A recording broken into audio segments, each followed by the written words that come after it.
My La Dolce Vita is beautify the world. Simply, beautify the world.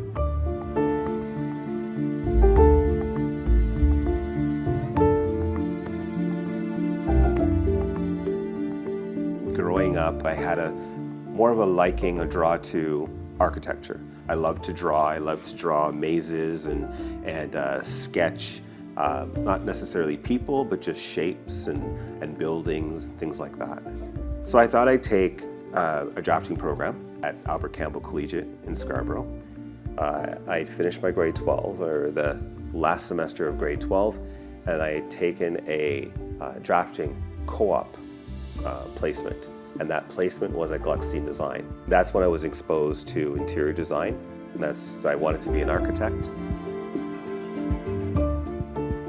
I went back for my grade 13, or OACs is what they called it then, and I was really struggling with finite math. My counselor at that point said, why don't you leave? You have your grade 12, and maybe you can work and save up for college. That afternoon, I went home and I spoke to my mom and told her that I will be leaving school and I'm going to work at Gluckstein and I'm going to save money so that I wouldn't have to go on OSAP. And her reaction was? I'm not concerned because you're going to beautify the world.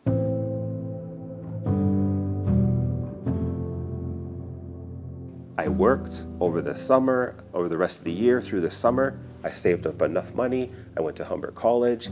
First year, second year, third year, did not go on OSAP. After school, Brian Gluckstein hired me back on. I was a junior designer, intermediate designer, senior designer, design director over a 25-year span. I didn't think anything of me beautifying the world. And it wasn't until 5 years ago I decided to leave. Through my journey, once I left Gluckstein, I felt as though I was sheltered. I didn't know what was going on out there. I have clients that said to me, hey, Michael, there's a chocolate donut on the table. It's the last donut, obviously it's for you. I have a client that say, Michael, you see this hand? This is the hand that's fed your predecessors. Did it hurt when those things were said? It hurt. It did hurt. I'm not gonna lie, it did hurt. But in the end, I just took it, and in the end, I knew that they would have a space that would be unbelievable. That would be me getting the last laugh. Leaving Gluckstein and being out in the world and noticing that people like me, people of color, even minorities, were not given the opportunities to design to the level that I was designing. When I look out there in Canada, wait a second, I can't find anybody doing the work that I'm doing. And then to realize that they weren't given the opportunity.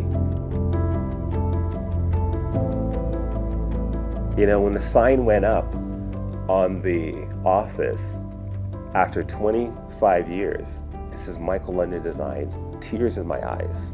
I called my mom and said, Mom, I now understand what you meant, that I would beautify the world.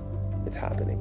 And even if it means that I be that beacon for people like me, or people that are black or minorities, say, you know what, we can be like Michael.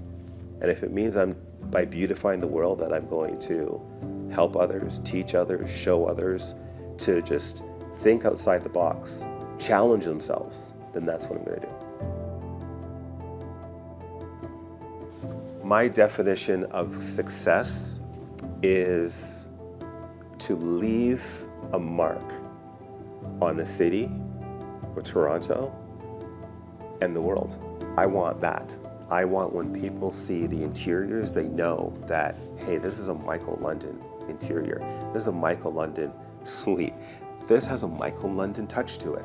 The lasting impression I would want to leave, my mark, is that anyone who's black or any minority could say, Michael London beautified the world.